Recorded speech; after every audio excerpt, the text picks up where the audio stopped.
will need to follow my voice as it leads you into a relaxed state of meditation.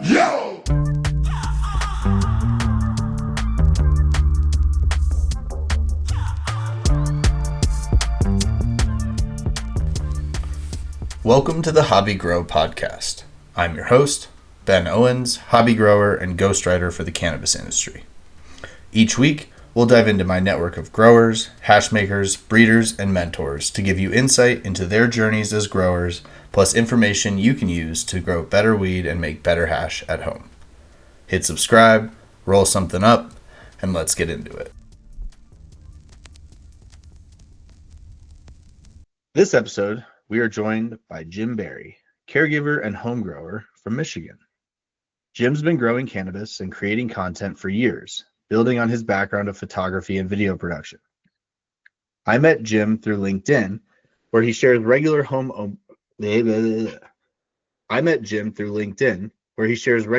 grow updates on an otherwise business-oriented platform. You can see why we bonded. Jim's been able to turn the intersection between his hobby and his formal experience into a production that has attracted sponsors and clients, allowing him to make a career out of growing without ever leaving his home. I asked Jim to join me today to talk about his journey as a grower, turning his hobby grow into a profession that pays through content and demonstration, what it takes to get 4 light in your home grow, the pros and cons of monocropping a home grow, and whether extended cures make a difference. Jim, how's it going, man? Hey, Ben. It's going all right. How are you? Thanks for having me on. I'm doing well, man. Thanks for joining us. Yeah, the home grow brethren. Yes, sir. Yeah, now I'm a podcaster apparently. So, it's I'm dabbling my way into your territory of the world. Yeah, I'm becoming a more frequent guest on podcasting. I haven't actually been doing it myself yet, but I'll be headed that direction, I would imagine, before too long. It's seems like a natural course for some of us growers here. So, yeah. Speaking on that, why don't you tell everyone a little bit about your grow journey, where you started, where you are now, what you're working on, and how you kind of leveled up to that. Yeah, I guess it all started like where a lot of us did for me as a teenager, just falling in love with the plant. And, it started with my friend Brett and I finding a plant in my backyard on the porch that my sister's friend had thrown a seed in a pot, and one just started growing. And my mom found out what it was and said, get rid of it. So we chopped it and dried it and smoked leaves, and didn't have any idea how terrible what we were doing was, but it got us a little buzz, and man, I was smoking out of a Coke can, but I was just kind of a recreational user over the years, and actually was in the video production business, post-production, mostly editing television commercials and corporate videos and stuff like that. And medical was legalized here in Michigan, and I was going through some health issues at the time and a lot of surgeries, and was on and off Norco and different opiates because of that, and honestly didn't really originally see cannabis getting my card and using that for pain relief, because I really didn't understand enough about edibles and dosing and stuff at that time. It was just, this is a ticket for me to get my medical card and grow my own weed for recreational purposes. So later I would learn the medical benefits of it. So I started in like 2009, 2010, just as a patient, and sold a silk screening press that I had collecting dust in my basement, and would race home from my failing video business to see what was going on in my tent, because we were struggling with the video business after the subprime mortgage collapse. So basically marketing budgets dried up, and I was kind of forced into being a sales guy instead of just an editor and a producer, and I hated it. So I found myself skipping out of work to come see what was going on in my tent, and dabbled in real estate a little bit while I was figuring it out. It was probably maybe 2014 or so. I said, why don't I just do this? And started digging in 2014, 2015, I guess. Just doing the caregiver model here. We still have a pretty robust caregiver system in Michigan. It's smaller, obviously, now since rec hit the market, and it's so oversaturated here. But did that for a few years and thought I was the world's best grower, as we all do. and had swore I would never do video production or photography, any of that again. You know, hated the whole idea of it. So I just basically grew, and I think we legalized the sale of medical in Michigan in 2000. It was signed into law in 2016. It took them like a year and a half to start rolling that out, actually, to figure out how it was legally going to be handled and allowing stores to get open and jumping through all the legal hoops. But when that was going on, Michigan already had a pretty robust caregiver program of like 250,000 people or something like that. So when stores opened, there were immediately customers. And for a while, there weren't grows because it takes a while to build a grow and get a crop up and running. So they were allowing caregivers to sell into the system. Basically, as long as your flower was tested and would pass labs, you could sell it directly to dispensaries. And that was only about a year or so. I don't remember how long, but it was the golden year. Yeah, no shit. That's awesome. Yeah. So we were still getting 3,000, 2,800 a pound for it back then, for good stuff. You know, they were buying 1,500 a pound too. But yeah, so I got eventually hooked up with some Canadians, some guys out of Toronto, a capital group that had invested in. There was a law had recently passed in Canada that allowed publicly traded companies to invest in cannabis in the United States.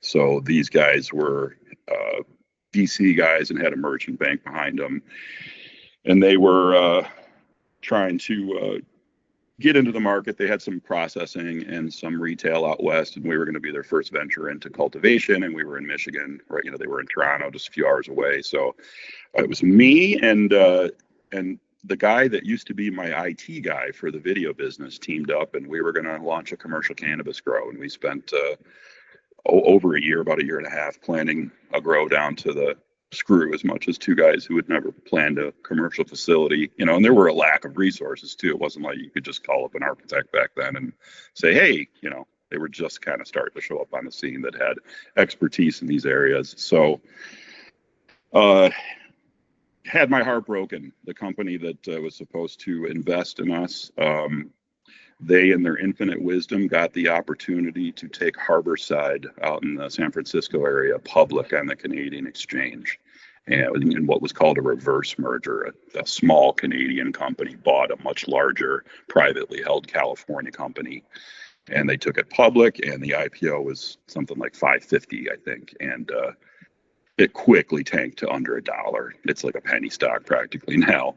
So those guys lost all their fight for investment and cultivation, and we were just kind of left at the altar, which sucked because we had just voted in recreational too, and this whole market was about to explode, and we would have made some money, but we got left at the altar in January of 2020, and we all kind of know what happened next month. The world, there's some big thing. Yeah, virus of some sort. I think I remember. Yeah, like we stayed home for a while or something. Yeah. And actually, those were some of the best times because, you know, for home growers, because, you know, we were all sitting home and looking for hobbies. And no shit. Trump was handing out money. Yeah, I mean, I was like 6 months into growing, 7 months into growing, and they were like, you can't leave your house. I'm like, all right, well, I guess I'm going to just grow a lot of weed while I wait. Yeah, right. And the grow store that I would go to, that was, you know, those were boom times for them. Yeah. They were set lights for people like lined up around the corner with all these people buying the doodads, the shiny objects that they've been eyeing behind the counter. Yeah. So anyway, but, you know, those guys kind of left me at the altar, and the attorney that I had met through this whole process introduced me to some other guys. Worked for them actually on salary for about a year while they figured out that they didn't want to get into the craft cannabis business, and didn't really get my heart broken. I kind of saw it coming, and it was a nice consolation prize to collect a salary for a year to kind of sit home and do pheno hunts and research and just grow my own caregiver flower. But I interviewed around at a bunch of commercial places, and mostly was interviewing with guys that knew, you know, in a lot of cases less than me, and there's not really any decent middle management that I ran into in cannabis. You know, there's somebody at the top that's paid well, hopefully, and then it kind of drops to flower room lead. Some of the facilities might have an irrigation guy or an IPM guy, but it depends on the facility. I guess the luck of the draw was I just wasn't running into that job that sounded good, and kind of rethought things. Didn't know what to do, but decided I was going to look for a job in the B2B market. And as much as I hate selling, I also hate selling myself. So I hate looking for a job in the traditional means. And I had a network on LinkedIn that was mostly all video production people. I think I had about 400 or 500 connections at the time. And I just started posting pictures of what I was doing in my garden at the time and kind of what was on my mind at the time. And I think that was October 2 or 3 years ago. And it took off quickly. I was really surprised at the cannabis community on LinkedIn and how kind of open it was and how they, at least at the time, didn't seem to shadow ban it too much. And it kind of evolved quickly into this thing I call homegrown. And it was just, I would document each cycle, basically from clone to harvest. And the format's been pretty loose, but basically talk about what's going on in the garden that time. I try to change it up and do something a little bit different each time. It led to a job for me working at a lighting company, which has sort of been my forte, I guess. I'm sort of a jack of all trades, master of a couple at this point. But worked for a lighting company for a while and just continued to grow this thing. And as it continued to grow, I got more and more interest, started writing a home grow column for Fat Nugs magazine, met Dustin Hawksworth and that crew, and he really liked what I was doing on LinkedIn. So I just finished up 2 years with those guys. And well, not say finished, waiting on what's coming next. And it was last year, I think, I was approached by Damian Solomon from King Solomon Nutrients, and I was still working for the lighting company at the time, but he kind of expressed an interest in working together somehow. And I think I proposed a sponsorship, and that was kind of the beginning of this. And he actually, it was his idea to invite the guys, David Ellerstein and Scott Doggett from Plant Life to join us. So it's like friendly competitors basically are both sponsors in my garden, which is pretty cool. I use Damien's AB and I use all Plant Life's everything else, biostimulants. And I had already sort of, I'd met a guy named Mike Murray from GrowBud who makes substrate sensors at NJ BizCon the year before and had been working with him a little bit. And I kind of brought him in to this as well. And it was the beginning of something. I guess it was, had sponsors for a home grow, which is kind of an interesting thing, and on LinkedIn, which is a business platform. So it's I kind of ride the line between advanced home grower and I guess craft, small grower. I'm not quite either. So and I hear it plenty from both sides. Usually haters. Wow. But the haters haven't really found their way to LinkedIn yet, it seems, at least. Yeah. Plus, everybody has to identify as who they are and where they work. So I think that kind of keeps things a little bit more polite. But I get haters every once in a while on LinkedIn, and I deal with them briskly. I don't mind. Really, that if someone is hating on you, that they just don't prefer the way you do things, and that's, I feel like, the softest way to take any hate. Yeah. It depends is it constructive criticism, because there's too many know-it-alls. Usually it's not. Usually it's not. But if it's not constructive, I'll usually give them one opportunity to chill out, and if they press it, then they're jettisoned, because I just don't have time for that. I'm sorry. Yeah, no, I mean, that makes sense. Have you, as you've now sort of evolved this relationship with sponsors, has that, I don't want to say affected in a negative way, but how has that impacted your content efforts? Are you putting out more content? Are you specifically taking photos or videos of parts of your growing process, or has it changed any of that? To some degree, I guess I do, obviously, because of the relationship, make an effort to talk about the specific products that I'm using, but I don't really see it as an advertisement. A lot of times what I'm doing is just, talking about what's going on in the grow that day, and I happened to mention the, EC of the product I'm using, and it's specifically King Solomon, bloom Right. formula, what it is. But it's a journey for me. Like I said, there's a lot of know-it-alls in this business, and like that's the day you stop learning. So I think part of the success I've had is not only am I able to continually teach people, but I'm able to continually learn from the community as well. And it's been awesome. So Very I dig cool. it. Yeah. Yeah. So just Plus, into the weed looks good. yeah. Everybody just assumes that it's the bomb, but there's a few people that can attest to the fact that it is. Yeah, definitely. But yeah, the sponsorship thing has evolved a little bit. So I've also kind of developed a relationship with the guys at Tilth Soil in Cleveland. And that's been a cool thing because I've been kind of doing mixing salts and soils, what we call synganics. And when I got let go from the lighting company in the spring, I searched out a new lighting vendor and met with a bunch of lighting sponsors or potential sponsors, and not settled, but chose a Luminar. Okay. Settled in because it felt comfortable there, I suppose. Yeah. I knew some of the guys. They're associated with What Rebates, who do electrical rebates for different markets, and liked those guys. And they introduced me to the folks on the other side of the fence at Luminar, and it's kind of a new relationship with them, but I like their fixtures a lot. And it seems like a good team that's tight and not a lot of ego down there. So that's and there's sort of a stacked benefit to it, right? Like they get the promotion, so to speak, of being involved in you, but there's also this documenting of the process. Like your photos of the lights are in use. They're not generated on Photoshop or ChatGPT or like what these different aspects. Like how do the plants look when you grow with Solomon nutrients? Well, here. Yeah, right. Yeah. Nothing is AI enhanced. I kind of got out of the video and photography business before all of that hit the scene, and now I'm kind of stepping back into it like a Luddite. And most of the pictures are honestly just taken with my iPhone because it's quick and easy to go from there to publishing right on my phone.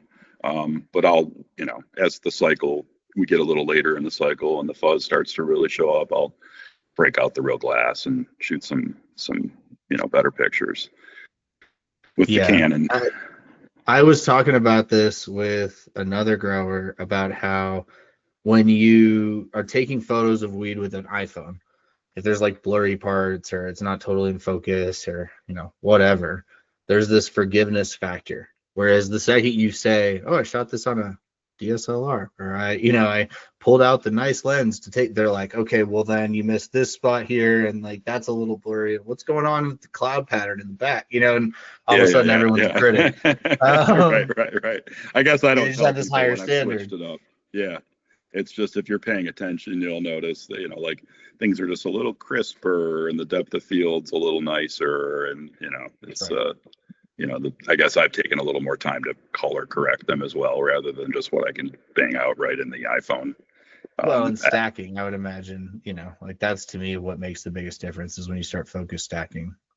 Yeah, I don't do a lot of stacking of stuff on the vine. Most of the flower shots I take are, obviously still on the vine. It's still alive. So most of what I do is just kind of finding that sweet spot, which is typically f-stops of 5 to 6 to 7 or something like that, and using longer lenses to get into the crop. So okay, but I've done a little bit of stacking, but I've stacked like 5 photographs. I see these guys or women who are probably stacking hundreds of photographs as they're shooting trichomes, and it's very impressive. Yeah, I would love to get an object lens at some point and start playing with that, but then to do the 3D video where it's like thousands of images all stacked as they rotate the bud. Yeah. It's crazy. I mean, computers are doing most of the work for you, but it's a next level kind of thing. So in this process of getting sponsors, your grow methods have they changed a whole lot? I mean, like when you swap in Solomon nutrients for whatever you may have been using before, like, and not to toot each of these brands as horn, but where I'm going with this is in our talks, you've gotten some pretty good yields recently, like claiming for a light. And I wanted to talk about how you did that, because you're monocropping, which is not something most people are doing, especially home grows. And also like how these, like when you change lights or when you change nutrients, did you see these small bumps along the way where you were increasing here and there, or was it like a drastic, you went from doing 2 pounds consistently to like, hey, I figured out how to double this output, and then you just swapped in different pieces and sort of followed your rhythm? Yeah, that was it. I guess I learned how to grow. In retrospect, it was probably one of the harder ways to learn how to grow, but it was just the grow store popped up in my neighborhood, and I went in there and, bugged those guys with a million questions about everything. And they were just like, dude, chill out. And it was basically feeding salts into soils. I guess what we, refer to as organics now, but that was the method that I used. I started out, buying bags of 707, which was designed to be an outdoor soil, and for years overfed it and overwatered. I use 707. I love 707. Yeah, although it comes with fungus gnats every time. time. You beat me to it, yeah. But Yeah, Lush. I like the Lush. They have a. Have you ever tried Lush? That's their I haven't, sort of. no. It's a little bit. I don't know if it's more heavily amended, but it's supposed to be like a water only kind of product from Roots Organics, and I've used that in the past before I started using Tilth. I forgot what we were talking about though. How to get for light? More like like how your different nutrients and things and lights and these different aspects have factored in or not. It's I started out growing like this and tried different styles. I tried Rockwell a little bit, but never really got into it. I've done cocoa. It's kind of like I started out in soils and I came back to soils. But I just noticed when I did straight organic runs, the terp profiles were amazing, but a lot of times the yields just weren't there. And so I started going back to experimenting with low doses of salts, but keeping those soils alive. So, like yields not being there, meaning like you were getting like under a pound versus over 2, or like you were going, like what was that difference, would you say? It was depending on the cut, obviously. Some genetics are, Right. Never going to reach 4 pounds of light, no matter what you do to them. Right. Yeah, that's something to understand. And some of them, it's like, any idiot can get genetic 3. selection. Yeah, right. So, I guess I just started just slowly dialing in the substrate size and the salt load, basically. And it varies quite a bit by the size of the pot. I work in an environment that has low ceilings. So there's probably not much more than 5 feet between my table and my fixture. So I do a lot of low stress training. I basically learned early on, get that canopy full. Get that canopy full, and I like to lollipop as well. I'm not a huge fan of defoliation. I'll do some of it as necessary, and it depends cut by cut. But and really, it was just from there, just kind of dialing things in. As far as I used to use all the liquid nutrients that I'd buy at the grocery store. And as I started doing this LinkedIn thing and kind of tuning into the more professional community, I realized that, I was getting milked at the grocery store a lot as far as buying liquids, and started switching to traditional dry products in a lot of cases, or just more economical solutions.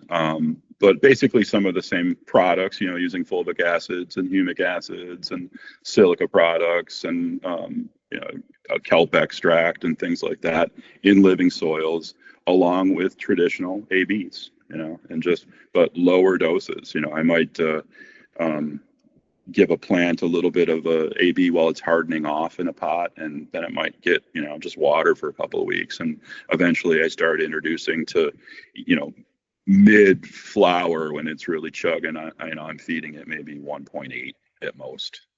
And wow. Okay. No runoff either. And that's, I'm pushing 1200 micromoles typically at the top. No runoff. Yeah. Okay. Unless there's a problem. I don't, runoff is for diagnostics. Basically, I see it like you're just flushing goods down the drain. Well, when you're feeding lower salts or lower concentrations, so in theory, you shouldn't have the buildup.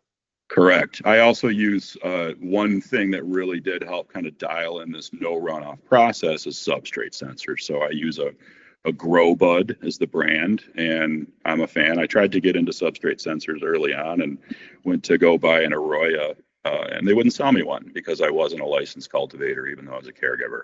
So I was kind of told them, Missed opportunities. yeah. And, like I said, I met the guy from Mike from Grow Bud a couple years ago, and he's been, he had a booth there at the time, and I think he probably wasn't quite ready to market with it because I found myself kind of doing some beta testing for him over the next several months, couple of cycles, and helped him kind of dial in some algorithms and refine his product a little bit. Not just me, but me and feedback from other growers.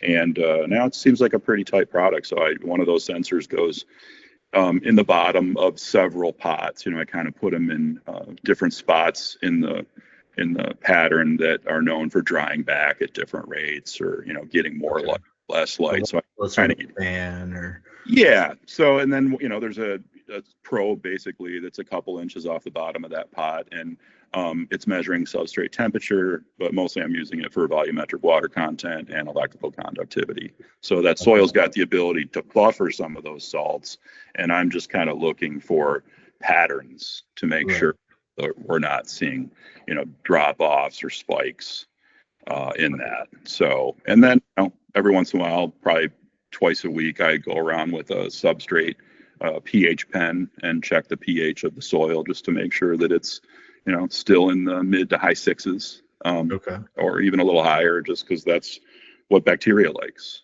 which is counterintuitive to just a salt-based program where that would be 5.8 or whatever your preference is, and just pushing salts through the pot enough so you don't get buildup. Well, and when you're feeding salts and you're feeding an acidic input, like it's gonna balance out and buffer with that soil pH. Yeah. The idea is to keep those bacteria happy for me.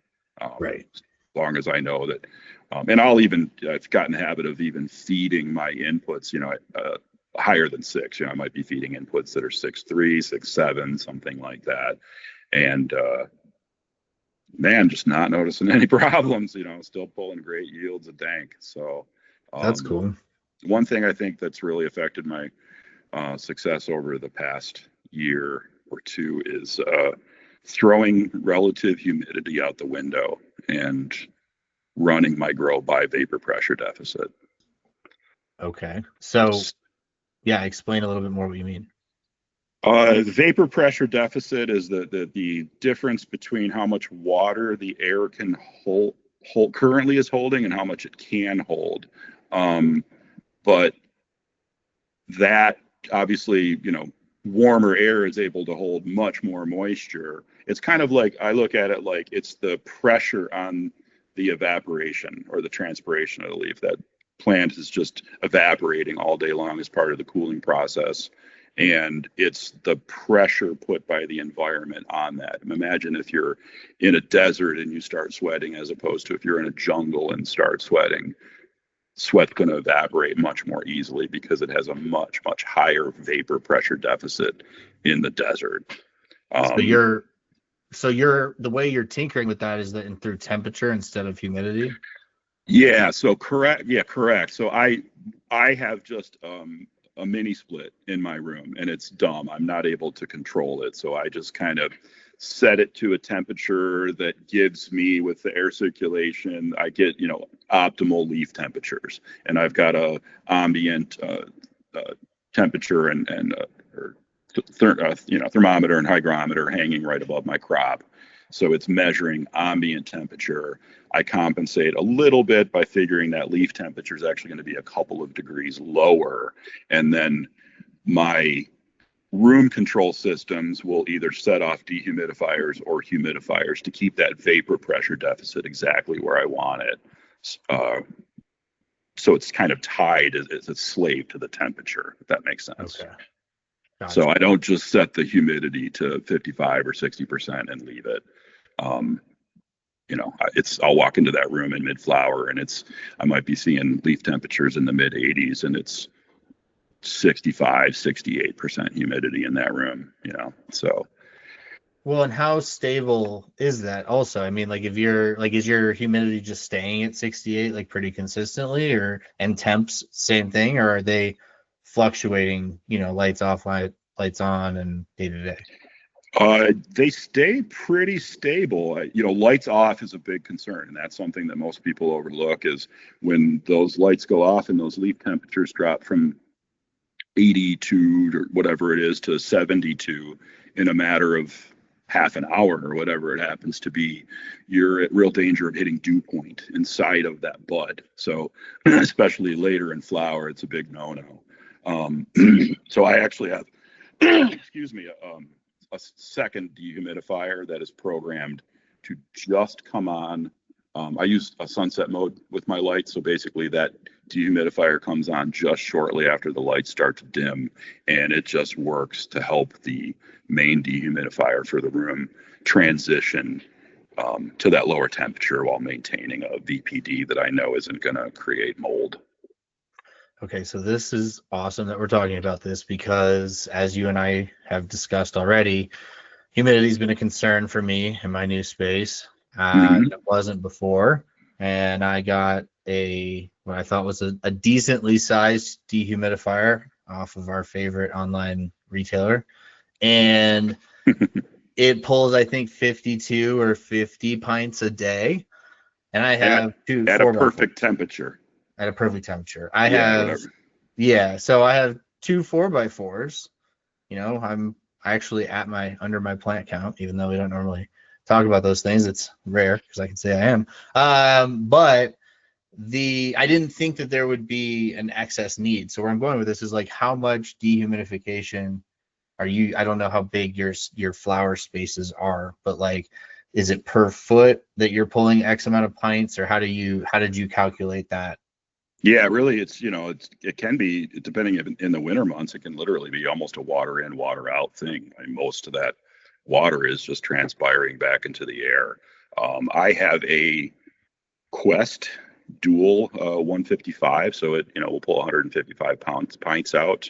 So it's about twice the size of a typical. Times the size of mine. Yeah, and twice the size of the full size typical, consumer unit, which are typically 70 pints.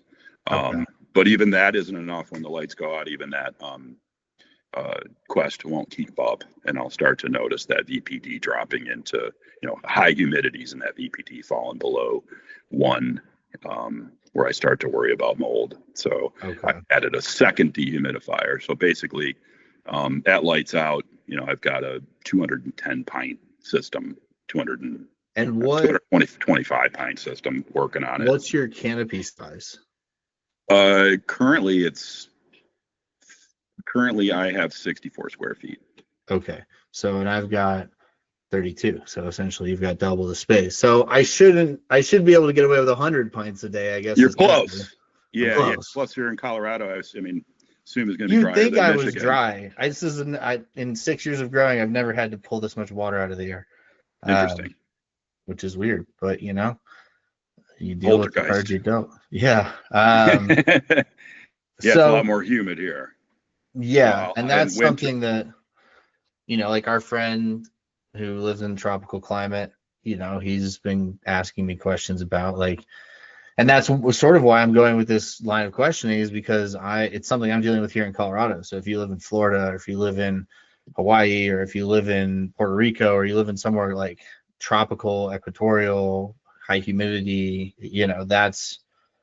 it's something that we're blessed in Colorado to deal with very sparingly, but in other places is a very real concern. Yeah, and that was apparent in the commercial market too. And everything opened up here in Michigan. We had a lot of growers come from Colorado thinking, they knew exactly how to handle Michigan, and ran into some seriously moldy weed. Damn, that's that times. I'm sure that dialed in by now. Yeah, well, and so working this number backwards, if 210 pints is enough for 64, then 105 is enough for 32. Then I'll say so 210 is really only necessary during that lights out phase. The 155, man. But having that flux zone just for. Yeah. Yep. So 55 would then be essentially enough for 16, which would be 1 4x4.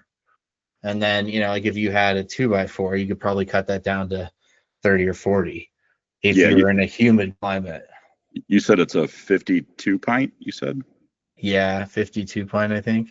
Yeah. And it keeps my lung room right around 48 to 51%, which keeps the tents somewhere between 63 and 67% humidity. But like you said, I'm constantly comparing that to where the temps are as well, because trying to keep things from having major swings. Can you just, what happens if you increase the ventilation through the tent a little bit into the outer room? Well, so I think that the outer room is sort of holding all of this, and so I think I need to add more. I have added a fan to just an ambient fan to stir air around in the lung room, because the way that it's set up is sort of, it's contained in a cave-like situation, and trying to exhaust more air out of there as well to help Okay. sort of compensate with that. And again, like, it's keeping it stable. It's just, to your point, like, I'm mid-flower, and I would rather have a little bit more power than I would the opposite, be underpowered and deal with something. Yeah. I wish I had one I could send you. There was a time when before I bought the Dual, even after I had the Quest dehumidifier, I used to have more grow here when I was basically just concentrating on making money as a caregiver, selling into the dispensaries. Right. And market.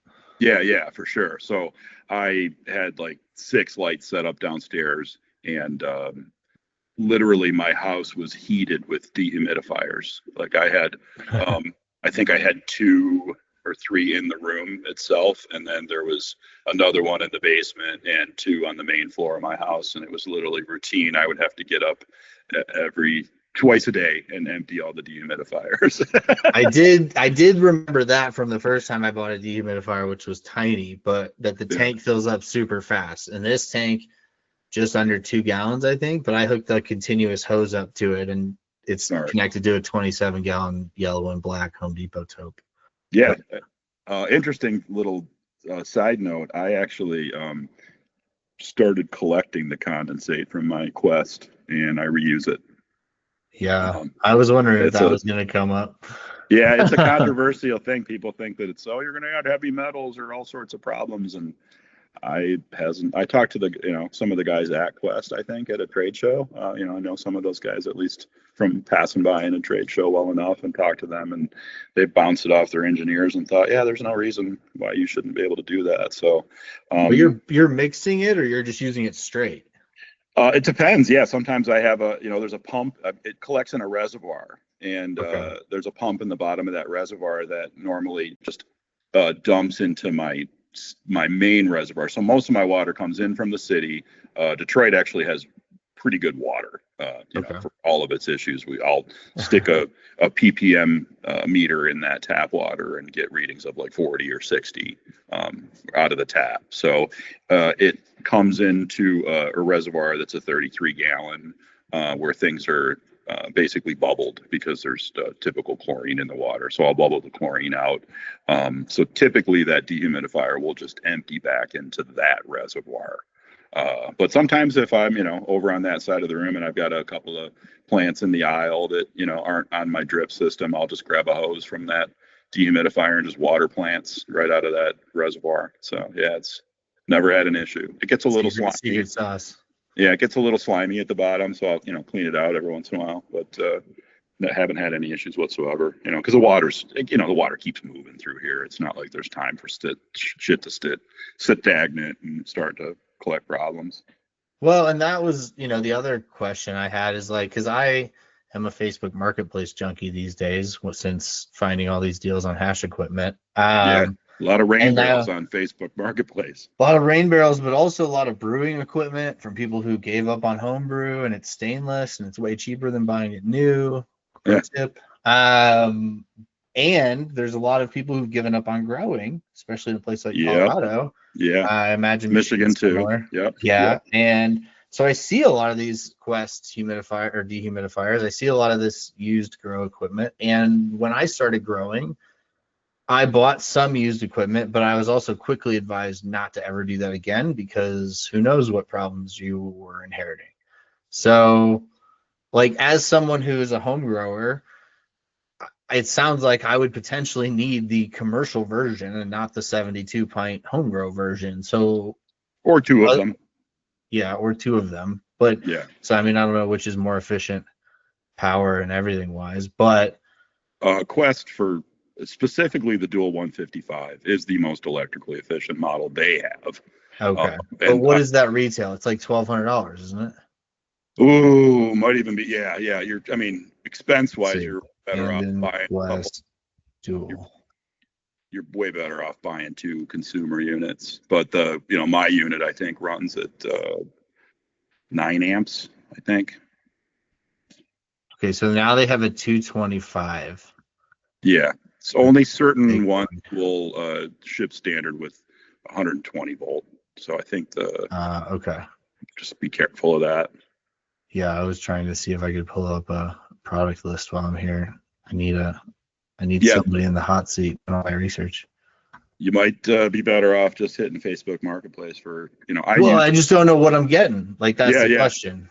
Yeah. Like, I know dehumidifiers, like if you've got a bunch of mold spores, they're getting sucked into that dehumidifier. Yeah. So a little tip I just realized: Frigidaire dehumidifiers. If they lose power, as soon as power comes back on, they will just turn right back on and return to their initial settings. Why that was important for me is that's what I use for my little kicker at night, is just a commercial, or rather consumer 70 pint Frigidaire. Yeah. But it's plugged into a Grow Director relay. So that Grow Director tells it turn on at 7:45 and turn off at 10 o'clock, and just, it's set to try to get the humidity down to like 40% or something that it can't accomplish. Okay. But it's just to boost that 155 it lights out. So are you then dehumidifying during dry as well? Yeah, I kind of use my actually there's probably more humidification going on during dry. So I use my flower room for my dry room as well. I run a virtually vegless setup. I'll take cuts. They spend maybe 12 days in an aeroponic cloner, and then they go from there into I use little spruce fiber cups about the size of a solo cup. And they will air prune roots, but as soon as I'm ready to plant them, I just stick the whole cup in the soil and bury it, and the roots immediately grow right through it, and it's already decomposing. So how long are you waiting to transplant then from that to the final? So typically with the cap junkie, because like I said, I've been monocropping for a couple of years, it's 12 days in the cloner. It's probably I could go up to another couple of weeks just in those cups. I mean, I could go longer if I want to manage feeding, solo cup size stuff. But typically it's, by day 24, 28, somewhere in there, they're going into lately a 5-gallon pot with actually about 4 gallons of tilth soil in it. And then there's not really much hardening off. It's really just, kind of acclimating them to even higher light levels, and pulling the trigger on flower. They'll maybe veg for another week at the most. So like for sure by day 35 from cut, they're flowering. But a lot of times even less. But then you're sacrificing 2 weeks of dry time in your flower room. In my flower room, yeah, because the place is just so small. I don't have a controlled environment for drying, so I just dry them right in the room, and it's a race. So when I get ready to harvest, everything comes down, that room gets cleaned, that stuff gets hung, and that room goes from, environmentals for a flower room to environmentals for a dry room immediately. And then while that stuff is drying, typically my next run is being transplanted from the cloner into, solo cups full of dirt, or, the spruce fiber cups.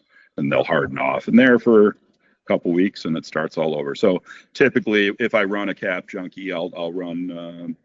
I've been running it north of 70 days, so I might run at 72, 73. I've taken it as far as 77. Really haven't been disappointed. I might take it even later at some point. So I'm really only getting about 4 cycles. I was just doing the math in my head. Like, okay, so the days per year is finite. It's pretty close to 4 cycles a year. but I don't have Well, to when do you, it easier. so, yeah, And the plants respond better to not being moved around. yeah, I can see that. I was at a good rotation previously where I had a tent coming down every month. So I would like harvest one tent, hang it up, dry it in that tent, harvest the next tent, and sort of Yeah. do this dance, which Yeah. is great, but there's a I lot of used, moving parts involved in that. I used to do that actually with a 6 light caregiver grow. So like my room was perpetual instead of cyclical. So every 10 days or 2 weeks, there was a plant coming out and there was a plant coming in.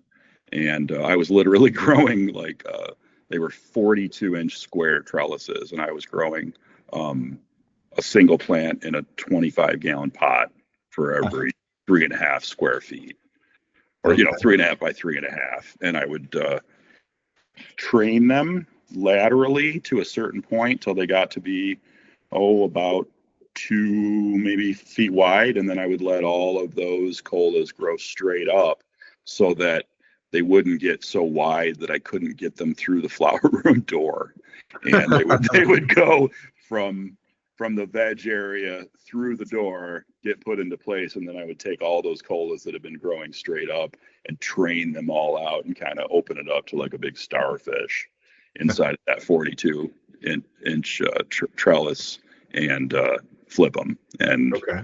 what I would get is, lots of shorter colas. You start spreading those hormones out over, 60 colas instead of 10, and get a lot less stretch.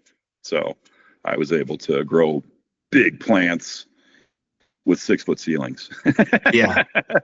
No, that's a good trick. For Yeah. sure. So were you monocropping at the time as well back then, or that was a improvement or an adjustment since? Yeah, no, that I really did mix it up. The monocropping is something that just kind of sort of developed out of the series, because I was testing out like this light against that light or this process against that process. So I wanted an element of control. And a buddy of mine here in town, he had bought a cut of Caps, Cap Junkie from Cap's Bean Basement. And, I think he paid $1,000 for it, and it showed up in a piece of Tupperware with styrofoam peanuts. And he called me the day it showed up. He's like, "Hey, where are you?" I'm like, "I'm at the dealership." And he's like, "Can I meet you down there?" And he like literally brought me the cut and gave it to me because he just trusted me with it more than him. So You'll keep this alive.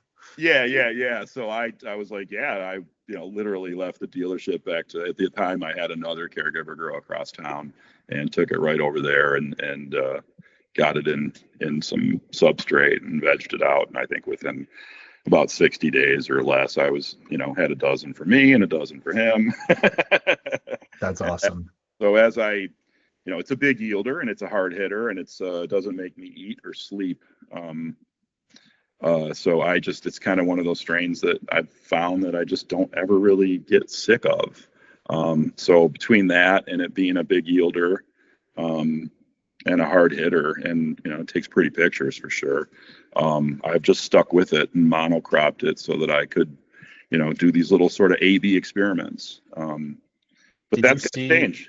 like a big jump, like from running a variety and still doing the same methods and still sort of dialing it in as much as possible, but doing it for 6 different or however many different varieties versus like what I'm getting at is, did you go from like, hey, we maxed out at like 3, running 4 different varieties in this space, but if I were just running 1 and we really dialed in, we got it to 4? Not actually. I don't think I attributed to that, because I was just kind of running every 4x4 is its own, it was its own strain. So I was monocropping a little bit. It was literally one plant at one point. Like a tent in my world. Yeah. But later on, when I moved to tables, like I would do one variety per table. Okay. So I might have a few different varieties in the room. And like I said, the genetics do most of the work. Like I would have a room that might have, Georgia pie that was, in retrospect, I think the cut I had might have had hops latent or something, because it just did not yield very well at all. But like right next to it I'd be lucky to get 2 pounds of light out of that. And right next to it, I'd have a Canberry or a Mac 2 that was, kicking out, like I said, 4 pounds of light. So it's just figuring out what that plant will tolerate. as far as light load, and usually nutrient load is subsequent to that, and pushing it. So, it's, would I get 4 pounds of light with anything you gave me? Absolutely not. But with this cap junkie, not only is it capable of it, but just monocropping it and growing the same cut for literally almost 3 years.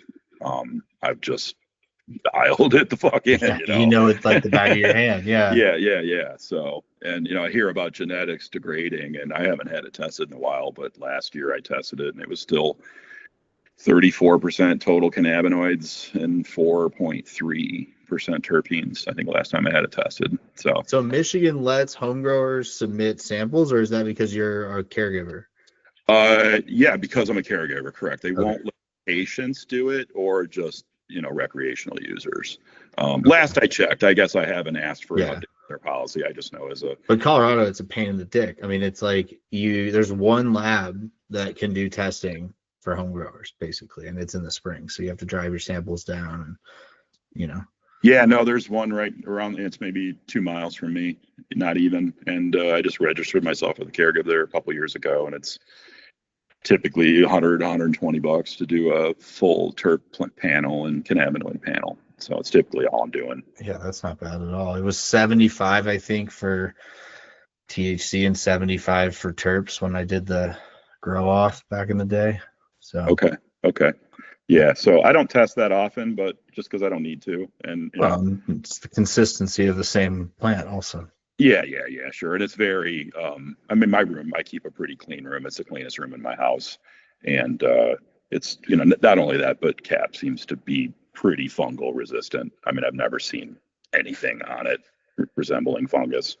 Well, you're not bringing cuts in, so you're not, there's low contamination on that front too.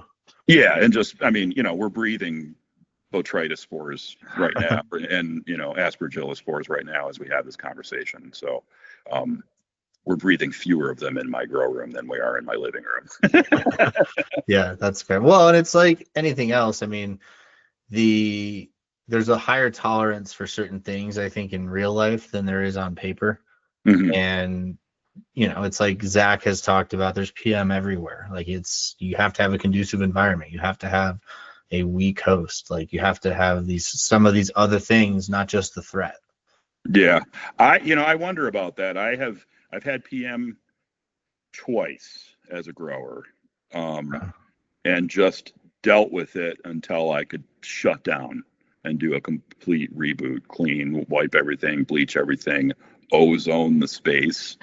And I've never, knock on wood, I've only ever had 2 outbreaks of it. I had a third time where I caught it super early, and I think I hit it with xylitol and vaporized sulfur right away, and just caught it, I guess, right at the opportune time.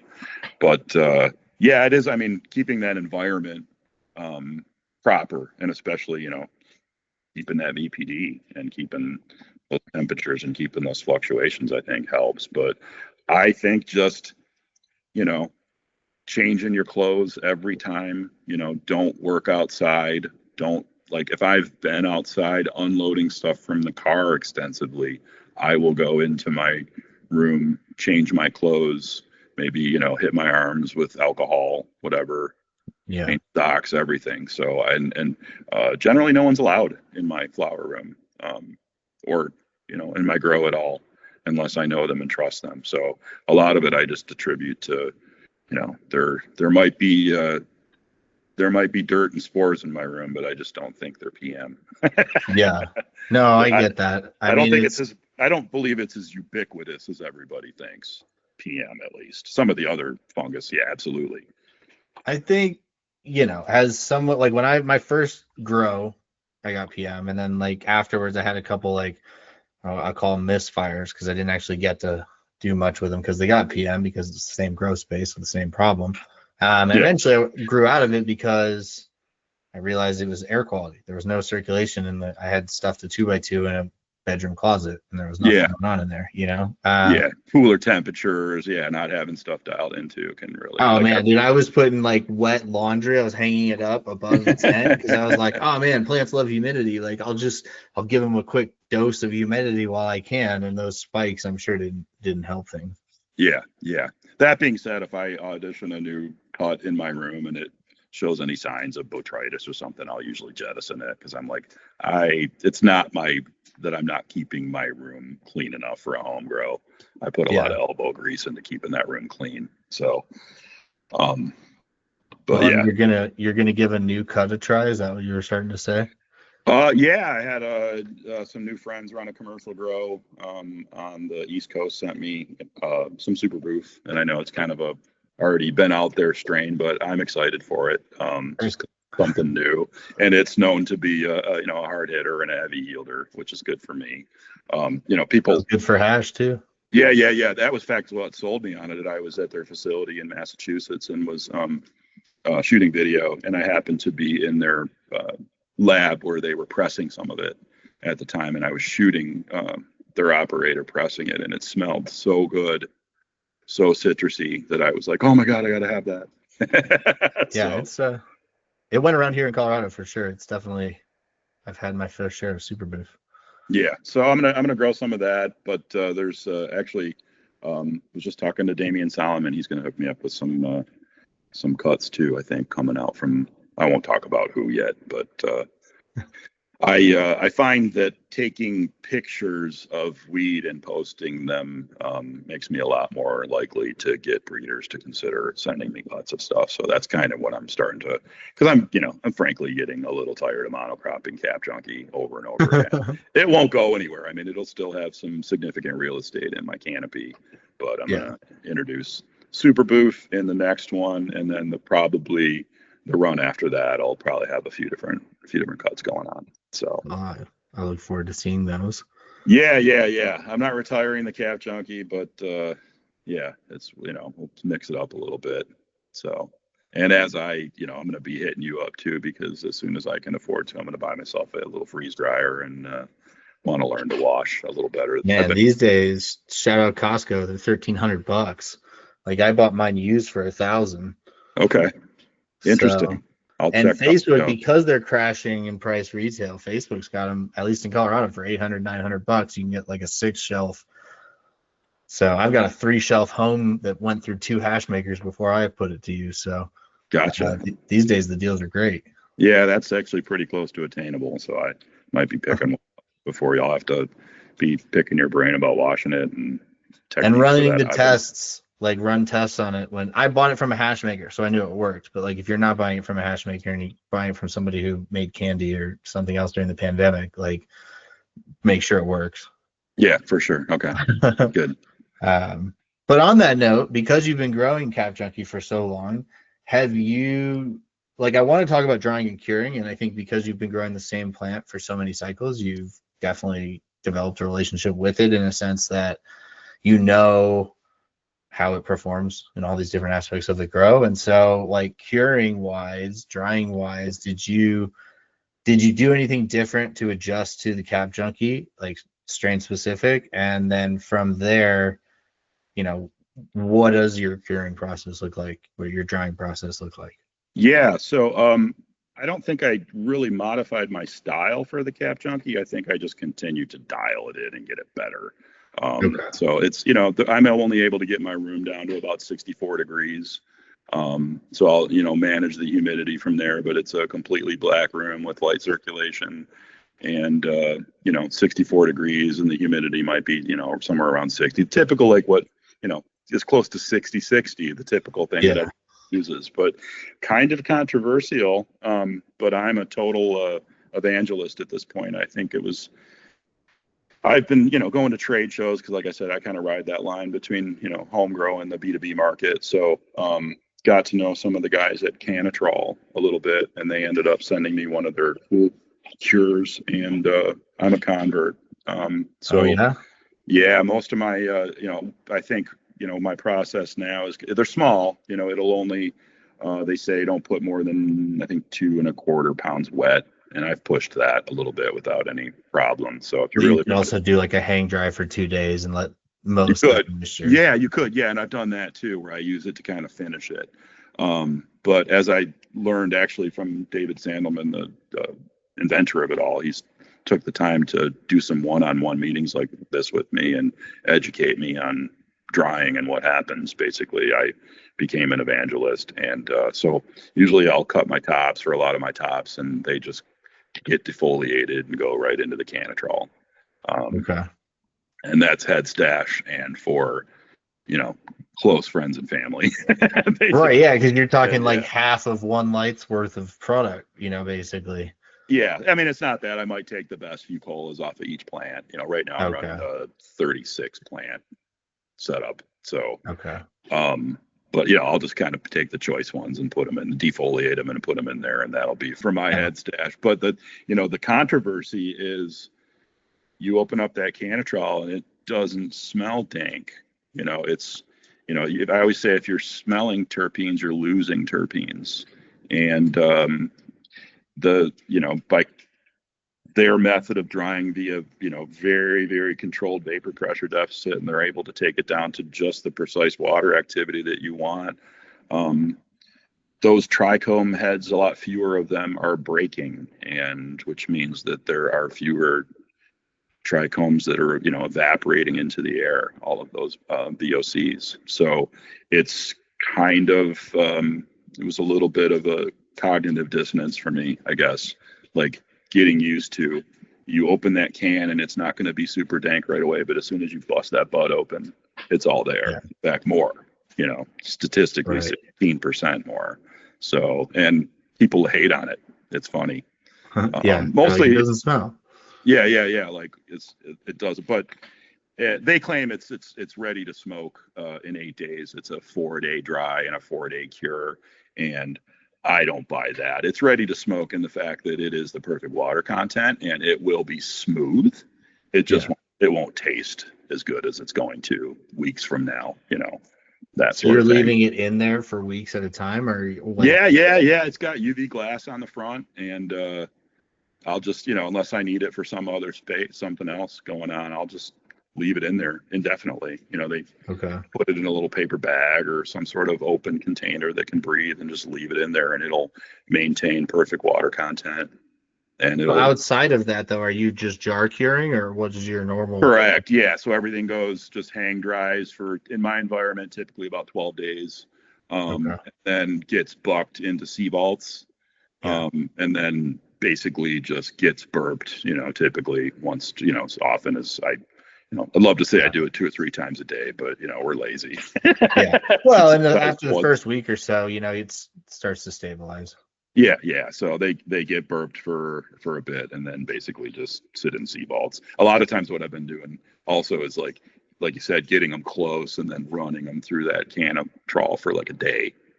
Just to make sure that they're really dialed in, and then they go into the sea vaults. A little polish. Yeah, exactly. So, which has worked out well. So at least for the last once they're in the couple sea cycles. vaults, then how long do you typically cure? I am a fan of, so you got about a 2-week dry, and I like that 3 to 4 week mark. I'm not a big fan of the 6 or 8 month cure. I just, maybe I'm not doing it right, but I've just never found it to add that much more. And it's losing. I like that. I like the weed when it's still spongy and, a little fresh still. I have one friend that's a grower that they cure typically 8 to 9 months. And that texture, again, to your point, there's something that we're missing, because I can't long cure buds. They just sort of come out like hay after a certain point. I find most of the herbs are gone. But for these jars that, look amazing, smell amazing, the weed is that perfect crumbly, velvety texture, and it's just enough sponge. So something's being done, I don't know. There's some secret sauce there. Well, if I can have the patience, it'll be interesting this next round. I will leave some of those canitrol spears, or some of those cap junkie spears, in the canitrol for months, and we'll see how the profile changes. Okay. So, but I mean, the canitrol, to you, the value is the dialing in, not the speeding up of the process, it sounds like. Correct. Yeah, it is nice that it does expedite it a little bit, as far maybe a week, from the time that it's, I would say, ready to smoke, but more it's about the precision. Yeah. Okay. And in a typical drying environment, you're, those coils on your dehumidifier or your air conditioning, the first thing they do is start to cool off. And what happens is the vapor pressure deficit tanks in the room immediately. And what happens is over time that, it tanks, the vapor pressure fluctuates. And that trichome, the wall on it is only, from my understanding, 2 cells thick. So eventually what happens is it causes this a stress on those trichomes where they're breathing almost. And that's what causes a lot of them to burst. And so by more precisely controlling that vapor pressure deficit and getting it not only to the right water activity, but keeping that climate very stable, supposedly 16%, more terpenes basically. And that was, interestingly, was a study by Allison Justice. And you've done the side-by-sides because you have the same strain grown in the same crop with all the other samples. Yeah, yep. And it's it's different. It smokes a little different. It tastes a little bit more. Like I said, it doesn't have that same bag appeal till you grind it up. Not saying my other weed is, garbage. It's Well, and it's like, some of these techniques like freeze drying buds has become a thing. Like it's been a thing for years. Like Cash Tree Mason's been doing it. And again, you look at somebody who's growing like essentially veganics or, taking it to a certain level of extreme on quality and craft. And then they take their fresh, amazing buds and they throw them in a freeze dryer. Like obviously there's a recipe that we're missing because every time I freeze dried buds, it comes out smelling like hay. Yeah. But they're huge, it looks like a giant cola that you just chopped. Interesting. Yeah. I can't, I don't know that I've actually ever smoked freeze dried weed. So I can't really speak to it, but yeah, that's my impression. That is, I'm not missing much. It looks cool. And Sure. In theory, it makes sense, right? Like in theory, you're removing the chance of oxidation, removing the chance of contaminants. So like you could freeze dry and then go right into a canitrol and basically have a contaminant-free dry and cure process. But something's happening, there's something changing, but you're pulling the water out and the plant just stays the same. It doesn't shrink and shrivel and degrade, kind of as it dries. Interesting. Yeah, they're able to dial in the water activity, like control that. From what I've seen, I can't say I've smoked all of the freeze-dried weed I've smoked has been subpar. And I'm not saying that it's bad. Like it wasn't swag by any means, but it wasn't distinctly terpy. It wasn't anything. It could be any weed. You call it any name you want. Gotcha. And it smoked. It was, it smoked like weed, tasted like there was some weed in there, but it wasn't like, it wasn't like, oh man, like those terps are so fresh, like live resin kind of effect. Yeah. I get you. Yeah. And I hear you. And I honestly, maybe I don't have the palate for it, but I've just never really noticed all the pops that people claim they get when they're smoking it. To me, it's, I can notice the little nuances and a little flavor here and there, but to me, it's kind of just like smoking a campfire, but smoother. I've always favored, after I quit smoking cigarettes, and I kind of made a concerted effort to smoke less weed. So I bought a tabletop vaporizer, and that's generally what I use at home. Is just fill up a turkey bag, and I'll be walking around my backyard with a turkey bag hanging out of my mouth. My neighbors all know and laugh. That's awesome. Yeah, my neighbors can definitely smell me. Jordan came over. She was in the back with the dogs, and I was on the front porch smoking. She's like, "You can smell that all the way in the backyard." I'm like, "Well, I don't. Is that a bad thing? I'm not sure how to respond to that." Yeah, I've never had anybody complain, and I've been here for, growing for 15 years. So right. I've had certainly people say they could smell it. Yeah. But, well, and it's just one of those things, like normalizing the use around people who like to drink. Everything's the same except instead of drinking, I'm smoking or whatever it might be. Yeah, so. I'm fortunate, I guess, in that aspect. I live in a fairly progressive community, and there aren't a lot of kids around here too. So it's people are pretty tolerant, kind of a live and let live situation. Yeah, I mean, to respect your neighbor and don't be a dickhead. Yeah, basic rules. Well, I want to get into some rapid fire questions. Yeah. And then I'll give you the floor to sort of plug yourself, and we can wrap these up.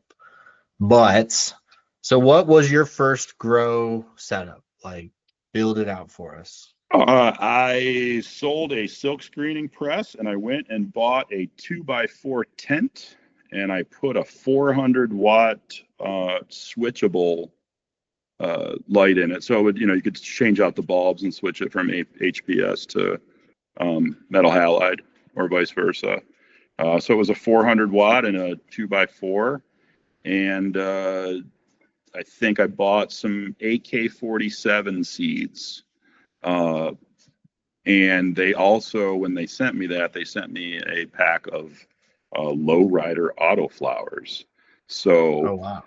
I quickly got the bug, and I think before I was even flowering, I had also bought a 4x4. So, and that, in retrospect, was overpowered. I put a 1,000-watt HPS in it, which was, now I know was a little nuts. Yeah. So I was flowering out those low riders in the veg tent, and then vegging some AK-47s. So those were the two first cuts that I grew. And you were growing in cocoa soil? No, it was in 707. Yeah. Okay. And, like, basically the same kind of style that I have now. I just didn't know what the fuck I was doing then. Yeah. So as far as, I was the nutrients, were you like, what were you using back then? Let's see, Botanicare mostly. It was a combination of Botanicare liquids, their Pure Line Pro, which actually I'm still a fan of. I've got some sitting around that I just, I've been meaning to use up. But it was a combination of Botanicare and Roots Organics products, which I still like those products for the home grow scene. So I've always been a fan of, I just don't like all the fungus gnats that come with their soil.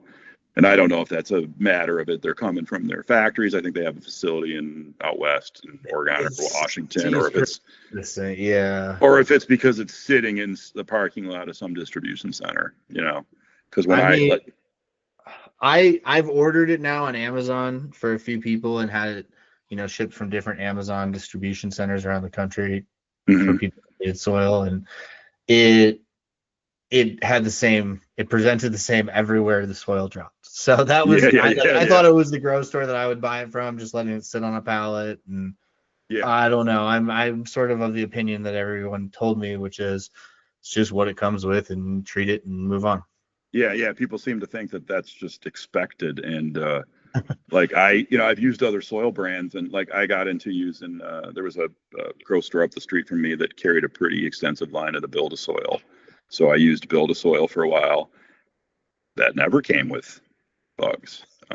And I think it's because they control their distribution. They weren't selling it to a distributor that was letting it sit in parking lots and stuff like that outside.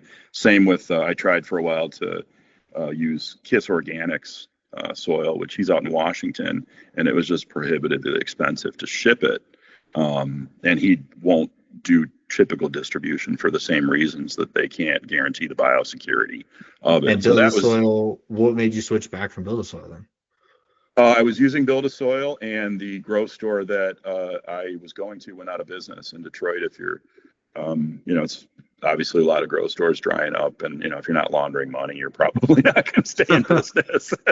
But they closed up, and they were the only distributor from here to Toledo, which is, like an hour and a half from me.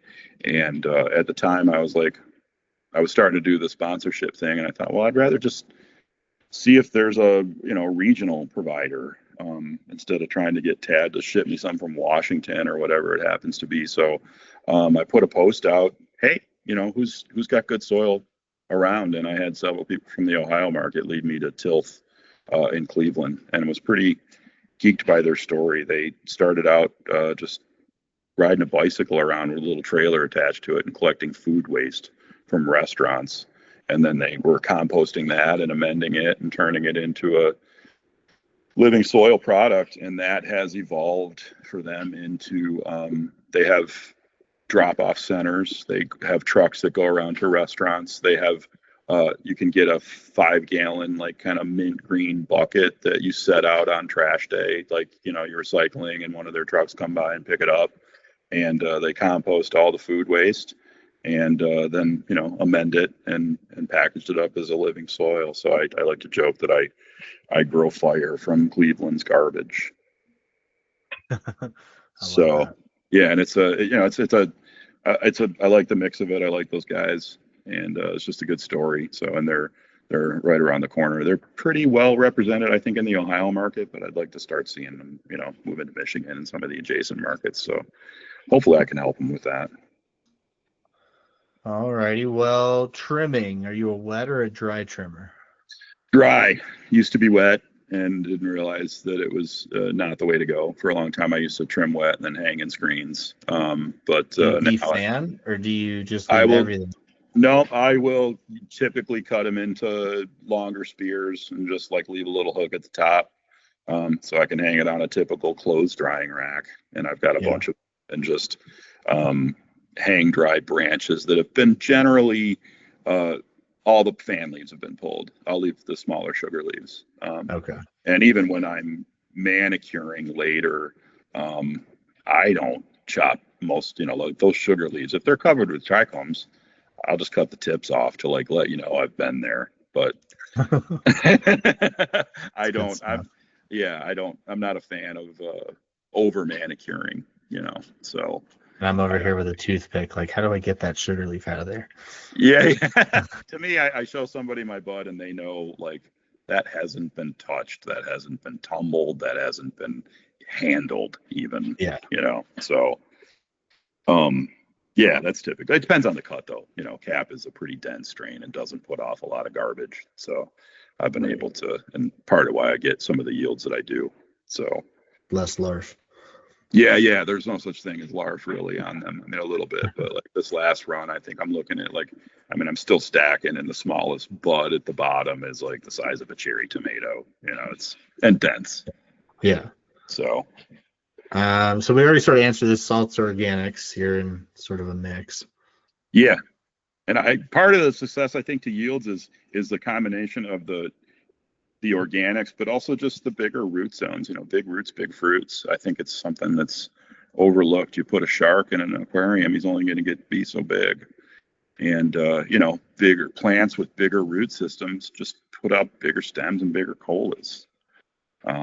So I've always been a fan of, big rhizospheres, instead of growing in and I know I see what these guys can get with yields in growing in a 1.5 gallon cocoa pot, and they got these massive rooms where they're pulling 2.5 or 3 pounds, which is amazing. But I don't know. And to me, it doesn't beat just having a big root zone.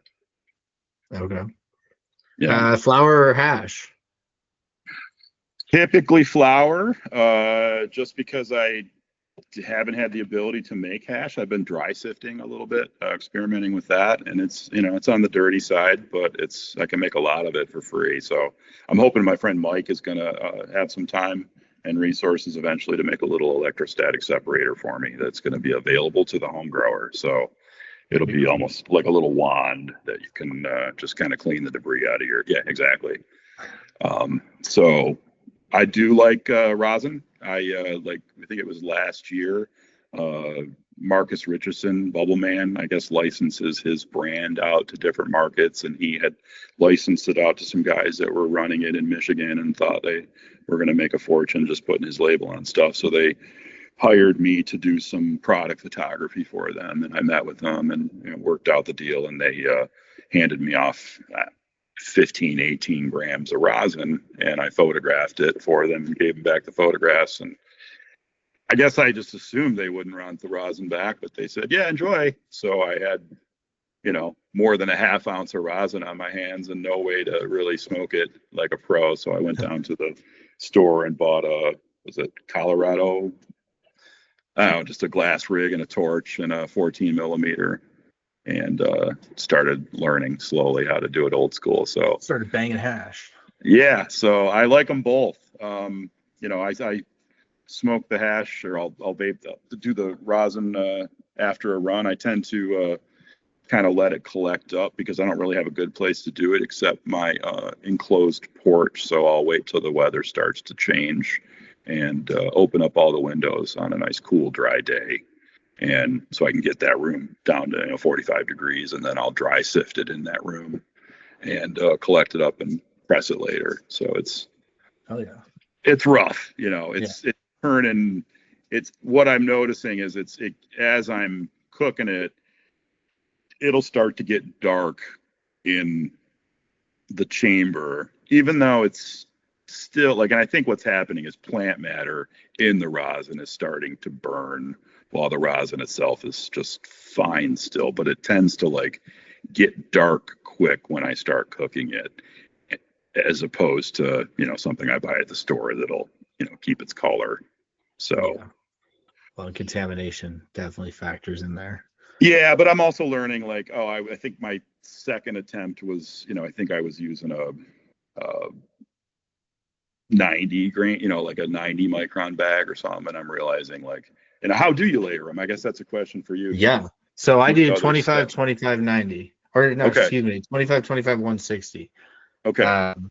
So the 160 is really just to prevent blowouts, and Blowouts. help Yep. with grip, because it's like, you know, it's grippier as a bigger micron. Yeah. The 25s are for the filtration of, you know, contaminants. Okay. I know people who will run 10 and 15, but it's usually when they're trying to do like further mechanical separation, either THCA isolation or something like that. Gotcha. So I picked up some finer micron bags. I don't remember what they were. I think they might have been like a 15 or something like that. I might swap them out, but yeah, I mean, 15 will work, but it's just Yeah. like it's a smaller hole, you know, so press more gentler likely to and- blow out. Yeah. Yeah, more likely to blow out, but you're going to get in theory, a more refined product. How You much know. pressure would you put that under?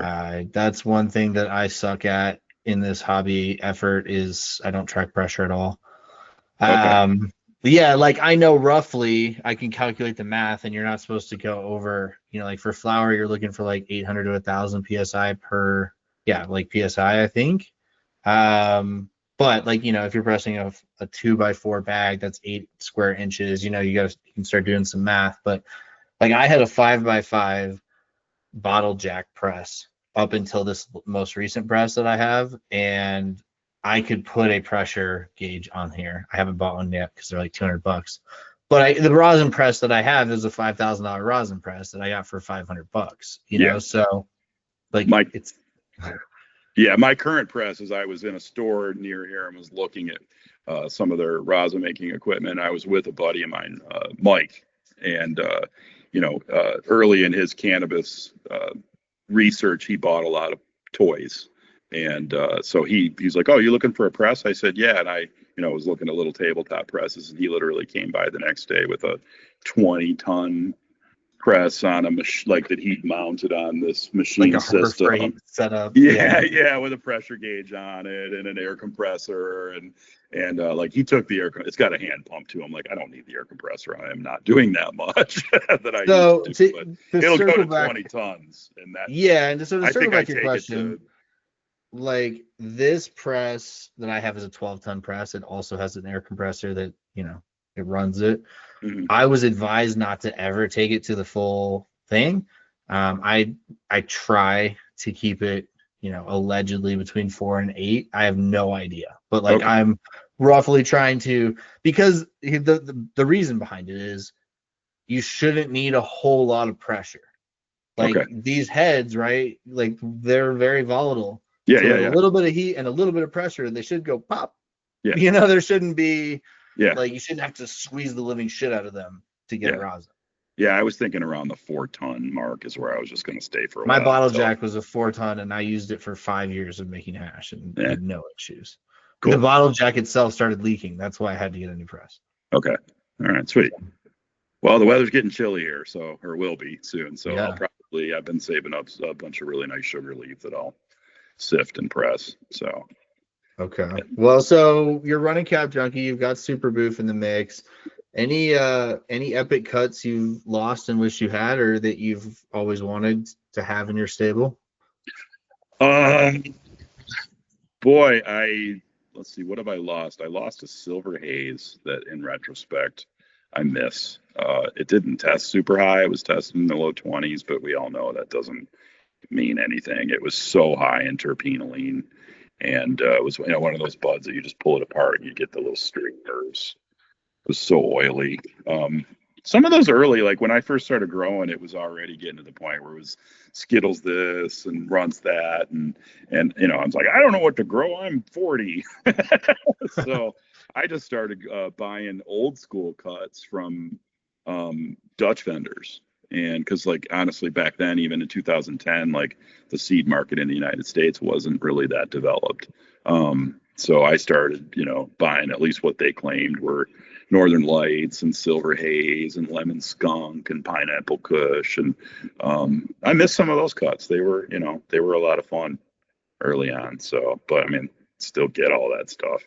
So, Yeah, I mean, it's insane to think about where we are now. Like I started growing in 2019, so 9 years later, 10 years later. And like seeds were readily available in Colorado. There was an expo every weekend where you go buy seeds. There's cuts at every dispensary, and like it's insane to think about mailing a cut from Amsterdam or mailing a cut from Europe or something. Like I ordered seeds from Europe actually recently. Shout out Hortolab. He re-released his Sour Power from back in the forum days, and like that's the first time I've had to order seeds from abroad. Like I've bought seeds when I've been there, but I haven't had to go through the international process of like shipping cannabis seed. Yeah. So, I mean, there were vendors in the United States then, but like payment was a bitch, and it was just Still not. is. Yeah, it wasn't that developed. You didn't know what you were getting, and it just seems like the Dutch sites had a much better handle on things. So literally, I was ordering seeds, and I would pay for their stealth shipping. So they would come 10 days later or so, and it would be like look for it, and it would be like in a Bobby Darin's greatest hits CD, or like a like right matchbook British Jack's little footy socks or something like that. You go digging around in there, it's like, oh yeah, there's the beans. Right. These were like in a Mylar, in a box, in a t-shirt, in a vac seal bag, with like collectibles. Some sort of cheap thing that they were to buy, able to buy up a bunch of and sell it as like, yeah, somebody wants this, and then you go digging it, and there'd be these little, little Ziploc bags like with initials on them, like SSH, Super Silver Haze, or whatever it was. So God, that's so wild. People that are hearing this now and have just started growing it's so much easier compared to that. Yeah, back in my day. Yeah, right. Uphill both ways.